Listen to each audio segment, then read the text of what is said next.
Clinic में patient का इलाज करते टाइम या सोशल मीडिया में लोगों को जानकारी देते टाइम होम्योपैथी के 7 प्रिंसिपल को समझना और समझाना बहुत ज़रूरी होता है। तो आइए इन्हें समझते हैं आसान भाषा में। आपका स्वागत है होम्योपैथी सीरीज के एक नए वीडियो में। मैं डॉक्टर कुलदीप आज आपको बताऊंगा होम्योपैथी के 7 प्रिंसिपल्स क्या हैं। सबसे पहला लॉ जो आता है वो आता है सिमिलिया सिमिलेबस कुरेंटर, मतलब लाइक योर लाइक। इसका मतलब ये है कि जो दवा किसी हेल्दी ह्यूमन में बीमारी के सिम्टम्स पैदा कर सकती है, वही दवा माइक्रो डोज में उस पेशेंट को ठीक कर सकती है। इसका उदाहरण ये है सर्दी जुकाम के लिए प्याज से बनी हुई एलियम सीपा।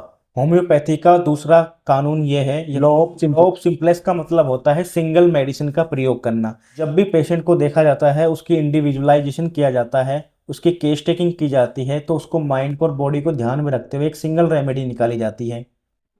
क्योंकि दवा मरीज के शरीर और उसके माइंड को ध्यान में रखकर चुनी जाती है। दो या दो से अधिक दवाई देने पर दोनों के सिम्टम्स आपस में टकरा सकते हैं और सही रिजल्ट नहीं मिलता, इसलिए सिंगल रेमेडी देनी चाहिए। तीसरा इसका लॉ या कानून यह है लॉ ऑफ मिनिमम, मतलब मिनिमम डोज का प्रयोग करना। यहाँ पर कहा गया है कि आप पेशेंट को कम से कम डोज का प्रयोग करें, मिनिमम डोज का प्रयोग करें, क्योंकि ज़्यादा डोज देने पर मेडिकल एग्रावेशन हो सकते हैं। इसका चौथा लॉ है डॉक्ट्राइन ऑफ ड्रग प्रूविंग।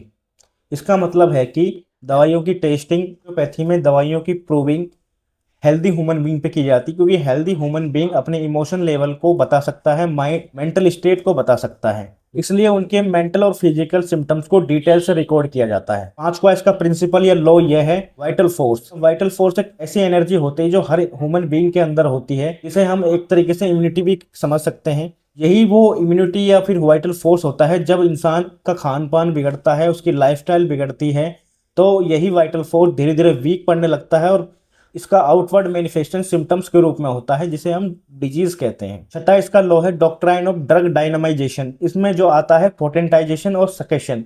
इसके अंदर बताया गया है कि कैसे किसी प्लांट के अंदर उस पावर को पहचानना और उस पावर को और निखारना जिससे मेडिसिन बनाई जा सकती है। सातवां इसका प्रिंसिपल है थ्योरी ऑफ क्रोनिक डिजीज। इसके अंदर बताया गया है कि जब कोई सही दवा देने के बाद भी बीमारी वापस लौट के आ जाती है, तो उन बीमारी को हम कहते हैं क्रोनिक डिजीज। और क्रोनिक डिजीज यहाँ 3 भागों में बांटा गया है। सोरा सिप्लिस साइकोसिस। 90% जो क्रोनिक डिजीज होती है वो सोरा के अंदर आती हैं। क्रोनिक डिजीज एक आपस में ही बहुत बड़ा टॉपिक है, तो इसके ऊपर एक बहुत बड़ी वीडियो बन सकती है। इसके बारे में जानेंगे किसी नेक्स्ट वीडियो में। धन्यवाद। ऐसी ही होम्योपैथी रिलेटेड वीडियो देखने के लिए मुझे फॉलो करें।